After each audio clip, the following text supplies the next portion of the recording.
Indian premier ലീഗിന്റെ 2026 സീസണിൽ Chennai super Kings play ഓഫിലേക്ക് എത്തുമോ ഇല്ലയോ എന്ന് അറിയാനുള്ള ആകാംക്ഷയിലാണ് ആരാധകർ. 12 മത്സരത്തിൽ നിന്ന് 12 പോയിന്റോടെ CSK പോയിന്റ് പട്ടികയിൽ 6ാം സ്ഥാനത്താണുള്ളത്.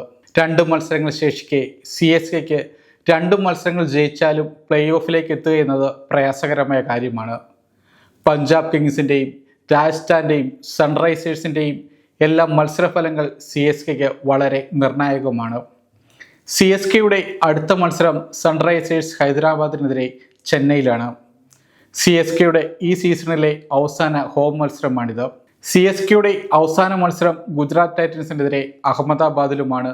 CSK ഹൈദരാബാദിനെതിരെ സീസണിലെ അവസാന മത്സരത്തിനിറങ്ങുമ്പോൾ MS ധോണി കളിക്കാൻ ഇറങ്ങുമോ എന്നതാണ് ആരാധകർ ഉറ്റുനോക്കുന്നത്.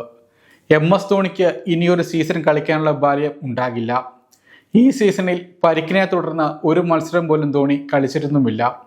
അതുകൊണ്ട് തന്നെ സ്വന്തം തട്ടകത്തിൽ അവസാന മത്സരം കളിച്ച് ധോണി വിരമിക്കൽ പ്രഖ്യാപനം നടത്തുമോ എന്നതാണ് എല്ലാവരും ആകാംക്ഷയോടെ ഉറ്റുനോക്കുന്നത്.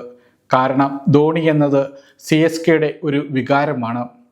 ധോണി വിരമിക്കൽ മത്സരം ചെന്നൈയിൽ കളിക്കുന്നത് കാണാനാണ് ആരാധകർ കാത്തിരിക്കുന്നത്.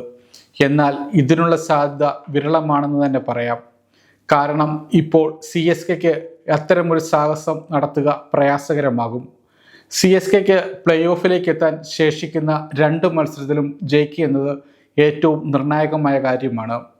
ഇതിന് സാധിച്ചാലേ മറ്റു പ്രതീക്ഷകൾക്ക് വകയുള്ളൂ. അതുകൊണ്ട് തന്നെ ഇപ്പോൾ ധോണിയെ കളിപ്പിക്കുകയും CSK തോൽക്കുകയും ചെയ്താൽ എല്ലാ പഴികളും ധോണിയിലേക്ക് എത്തുക സ്വാഭാവികമായിരിക്കും. അതുകൊണ്ട് തന്നെ ധോണി ഇപ്പോൾ ഇത്തരമൊരു നീക്കത്തിന് തയ്യാറാവില്ല. ധോണിക്ക് ഇപ്പോൾ ഫിറ്റ്നസ് പ്രശ്നങ്ങളൊന്നുമില്ലെന്നതാണ് വിവരം. ധോണി ഇപ്പോൾ കളിച്ചാൽ മാധ്യമങ്ങളുടെയും ആരാധകരുടെയും പൂർണ്ണമായും ശ്രദ്ധ ധോണിയിലേക്കാവും. ധോണി എവിടെ കളിക്കാൻ ഇറങ്ങിയാലും ഗ്യാലറിയിൽ മുഴങ്ങുക ധോണിയുടെ ശബ്ദമാകും. അത് സഹതാരങ്ങൾക്കും ടീമിനും ബുദ്ധിമുട്ടുണ്ടാക്കുമെന്ന കാരണത്താലാണ് ധോണി ഡ്രസ്സിംഗ് റൂമിലേക്ക് പോലും വരാത്തതെന്നാണ് CSK ബാറ്റിംഗ് പരിശീലകനായ മൈക്കിൾ ഹസി പറഞ്ഞത്. ഇപ്പോൾ ഇത്തരമൊരു നിർണായക ഘട്ടത്തിൽ ധോണി കളിക്കാൻ യാതൊരു സാധ്യതയുമില്ലെന്ന് തന്നെ പറയാം. പതിവ് പോലെ വിരമിക്കൽ പ്രഖ്യാപനം ധോണി സമൂഹ മാധ്യമങ്ങളിലൂടെ നടത്താനാണ് സാധ്യത. വരുന്ന സീസണിൽ CSKയുടെ ഉപദേഷ്ടാവായി ധോണിയെ പ്രതീക്ഷിക്കാം. ഇനി കളിക്കാരനെന്ന നിലയിൽ ധോണി വീണ്ടും കളത്തിലെത്തുന്നത് കാണാൻ ആരാധകർക്ക് സാധിച്ചേക്കില്ല. CSKയുടെ നായകനായ ഋതുരാജ് ഗെയ്ക്വാദിന് ഇനിയുള്ള 2 മത്സരങ്ങളും വളരെ നിർണായകമാണ്.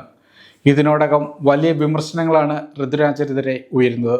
മലയാളി താരം സഞ്ജു സാംസണിനെ സംബന്ധിച്ചും വരുന്ന മത്സരങ്ങൾ വളരെ പ്രധാനപ്പെട്ടതാണ്.